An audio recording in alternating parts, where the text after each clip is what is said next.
तो friends, history में आप कमज़ोर हैं तो डरिए मत। अब की बार हिस्ट्री पार फॉर ऑल कॉम्पिटिटिव एग्ज़ाम की हिस्ट्री करें याद। अगर यूट्यूब चैनल पर आप नए हैं तो यूट्यूब चैनल को सब्सक्राइब करें, साथ ही बेल आइकन को दबाना न भूलें ताकि जो भी नई वीडियो आए उसकी नोटिफिकेशन आप सबको सबसे पहले मिल सके। तो चलते हैं फ्रेंड्स फर्स्ट क्वेश्चन की तरफ। ईसाई धर्म का प्रमुख ग्रंथ कौन सा है? तो ईसाई धर्म का प्रमुख ग्रंथ बाइबल है और यह दुनिया की सबसे ज़्यादा पढ़ी जाने वाली किताब है और यह सबसे पहले छपने वाली किताब के रूप में भी बाइबल ने गिनीज वर्ल्ड रिकॉर्ड बुक में अपना नाम दर्ज करवाया है। तो नेक्स्ट क्वेश्चन की तरफ चलते हैं। टाइटैनिक जहाज़ कब डूबा? इसका आंसर है 1912।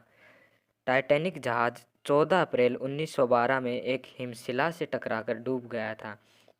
कहा जाता है कि उस समय 1517 लोगों की इस जहाज़ पर मृत्यु हो गई थी और यह दुनिया का सबसे बड़ा वाष्प पर आधारित यात्री जहाज़ था। नेक्स्ट क्वेश्चन की तरफ चलते हैं। चंद्रगुप्त मौर्य ने अपने जीवन के अंतिम समय में किस धर्म से दीक्षा ली? तो चंद्रगुप्त मौर्य ने अपने जीवन के अंतिम समय में जैन धर्म से शिक्षा ली और इसकी मृत्यु हुई थी श्रवणबेला में और जन्म पाटलिपुत्र में हुआ था और चंद्रगुप्त मौर्य के गुरु का नाम चाणक्य था। नेक्स्ट क्वेश्चन की तरफ चलते हैं। बाबा साहेब आम्बेडकर की समाधि स्थल का क्या नाम है?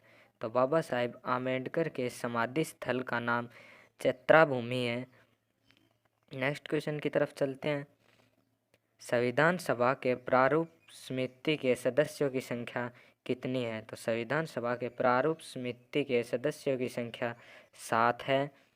नेक्स्ट क्वेश्चन की तरफ चलते हैं।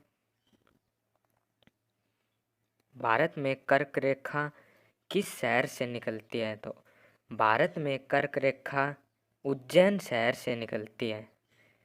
भारत में कर्क रेखा दोस्तों उज्जैन शहर से निकलती है। नेक्स्ट क्वेश्चन की तरफ चलते हैं। रेफ्रिजरेटर यानी फ्रिज में खाद्य पदार्थों को ताज़ा रखने हेतु सुरक्षित तापमान कितना होना चाहिए?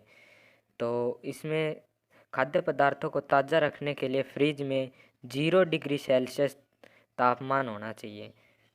तो नेक्स्ट क्वेश्चन की तरफ चलते हैं। विश्व की सबसे गहरी झील कौन सी है? तो विश्व की सबसे गहरी झील बैकाक झील है। तो इसका आंसर आएगा ए, बैकाक झील विश्व की सबसे गहरी झील। नेक्स्ट क्वेश्चन की तरफ चलते हैं। पेट्रोलियम की गुणवत्ता किस से प्रदर्शित की जाती है?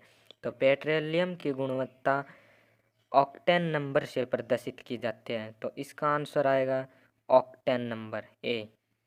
नेक्स्ट क्वेश्चन की तरफ चलते हैं। अंतर्राष्ट्रीय श्रम संगठन का मुख्यालय कहाँ है?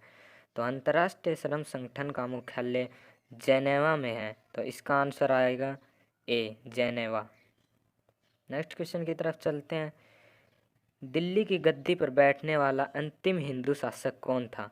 तो दिल्ली की गद्दी पर बैठने वाला अंतिम हिंदू शासक हेमचंद्र विक्रमादित्य था। इसका आंसर डी आएगा, हेमचंद्र विक्रमादित्य। और इनकी मृत्यु पानीपत के दूसरे युद्ध 5 नवंबर 1556 में अकबर और हेमचंद्र के बीच युद्ध हुआ था। उसमें हेमचंद्र के आंखों में तीर लग जाने की वजह से यह युद्ध हार गए और इस युद्ध में यह मारे गए। नेक्स्ट क्वेश्चन की तरफ चलते हैं। सिंधु घाटी के लोग किस धातु से यानी बिग थे? यानी सिंधु घाटी के लोग किस धातु की जानकारी नहीं थी सिंधु घाटी के लोगों को? तो इनका आंसर आएगा लोहा। सिंधु घाटी के लोगों को लोहा धातु के बारे में जानकारी नहीं थी। नेक्स्ट क्वेश्चन की तरफ चलते हैं। भारत के प्रथम उप प्रधानमंत्री कौन बने? तो भारत के प्रथम उप प्रधानमंत्री सरदार वल्लभ भाई पटेल बने। भारत के प्रथम उप प्रधानमंत्री सरदार वल्लभ भाई पटेल बने। नेक्स्ट क्वेश्चन की तरफ चलते हैं। अकबरनामा के रचनाकार कौन थे? तो अकबरनामा के रचनाकार अबुल फजल थे। इनका आंसर आएगा अबुल फजल। नेक्स्ट क्वेश्चन की तरफ चलते हैं। ईसा मसीह को किस दिन सूली पर चढ़ाया गया? ईसा मसीह को किस दिन सूली पर चढ़ाया गया? तो इसका आंसर आएगा शुक्रवार को। और यह ईसाई धर्म में पवित्र वार के रूप में जाना जाता है, दिन के रूप में। इस दिन को बहुत पवित्र मानते हैं ईसाई धर्म में। नेक्स्ट क्वेश्चन की तरफ चलते हैं। तुम मुझे खून दो, मैं तुम्हें आज़ादी दूंगा, यह शब्द किसने कहे? तो तुम मुझे खून दो, मैं तुम्हें आज़ादी दूंगा, यह शब्द सुभाष चंद्र बोस ने कहे थे।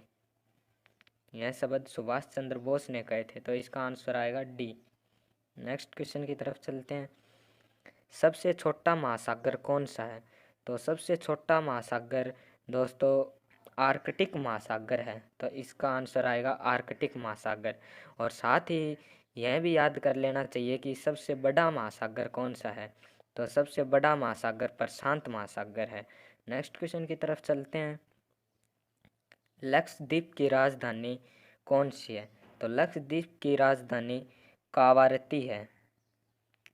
तो इसका आंसर आएगा फ्रेंड्स कावारती, सी, लक्षद्वीप की राजधानी। और साथ में हमें अंडमान निकोबार द्वीप समूह की भी राजधानी याद कर लेनी चाहिए। तो उसकी राजधानी है पोर्ट ब्लेयर।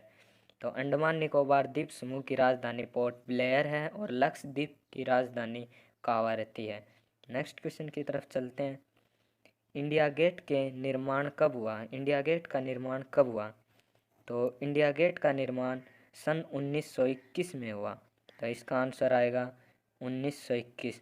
तो दोस्तों इस फोटो में आपको दिख रहेगा उस समय और आज के समय में कितना अंतर हो गया है। इंडिया गेट के पास में उस समय कैसे खाली जगह थी और आज देखो उधर पार्क बने हुए हैं। तो नेक्स्ट क्वेश्चन की तरफ चलते हैं।